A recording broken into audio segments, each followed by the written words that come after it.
Few cars have captured the interest of my readers like the Nissan Murano Cross Cabriolet. They're always sending me images and pictures and tweets of Murano Cross Cabriolets spotted on the road. So about a year ago, I asked Nissan for a Murano Cross Cabriolet press car to review.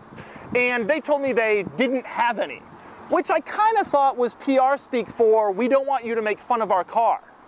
Well, sorry Nissan. Before I dive into a review, I want to explain what the Murano Cross Cabriolet is and what it isn't. What it is an SUV convertible, just as comfortable off the pavement as it is driving to the beach. What it isn't is very good. One major reason the Murano Cross Cabriolet isn't very good is its pricing. When this thing came out back in 2011, it cost $47,190. $47,190. For that money, you could buy a BMW. It was designed to be a combination of a fun, enjoyable convertible and a practical sport utility vehicle. But what it ended up being was just a vehicle. One major issue is rear legroom. Namely, there isn't much. And there's even less with the top up. Fortunately, there is one big benefit to being in the back seat. Inexplicably, rear seat passengers have full access to front seat controls, which means you can move the driver forward and backward, up and down, which is great if you want him to have an accident. And then there's another problem, trunk space. Namely, there isn't any.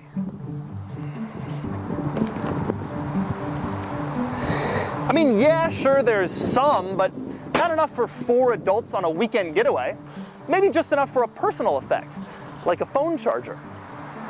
$47,190. You could buy a manatee. Another problem is the Murano Cross Cabriolet's driving experience. Namely, it wasn't very good.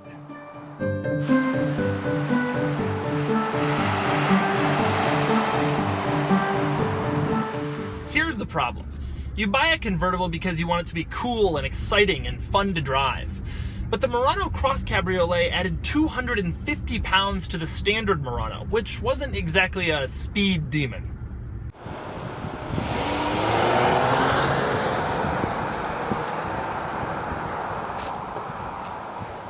Slow.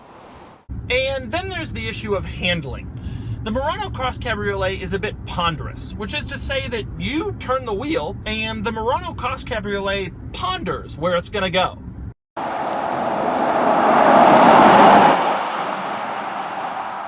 And let's not forget body roll, which is a bit of an issue. That's because the Murano Cross Cabriolet has the structural rigidity of an earthworm.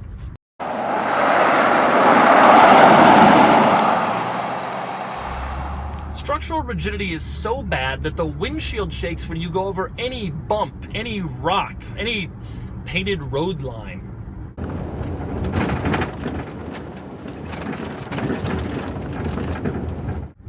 $47,190. You could buy a train. So the Murano Cross Cabriolet isn't a very good SUV, and it also isn't a very good convertible. But are there other redeeming qualities? No! We'll start with styling. In order to make the Murano a convertible, Nissan had to redesign the vehicle in a large meeting of engineers, stylists, and marketers, which presumably took place over the phone.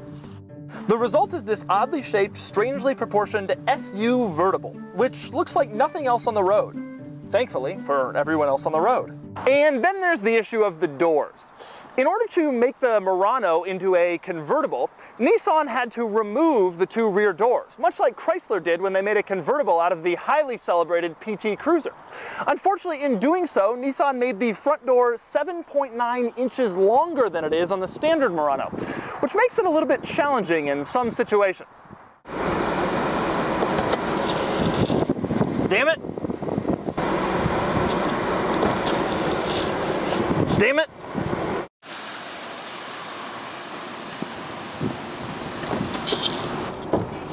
Damn it! And then there's my personal favorite thing about the Murano Cross Cabriolet. Visibility. It has none. Now, with the top up, the Murano Cross Cabriolet has the same problems as most convertibles. It's hard to see anything.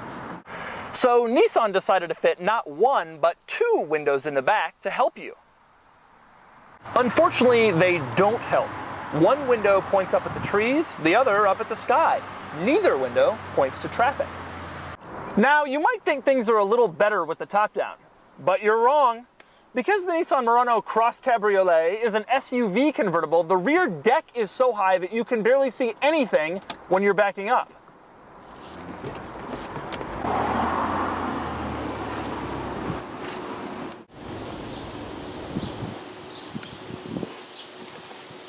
$47,190. You could buy a rural congressional seat. So the Murano Cross Cabriolet isn't a very good convertible, and it isn't a very good SUV, and it isn't a very good car. So what's my verdict? I love it! In today's modern world of boring sedans and boring coupes and boring SUVs, the Murano Cross Cabriolet stands out. Kudos to Nissan for building it, and kudos to all 19 Murano Cross Cabriolet owners for buying it.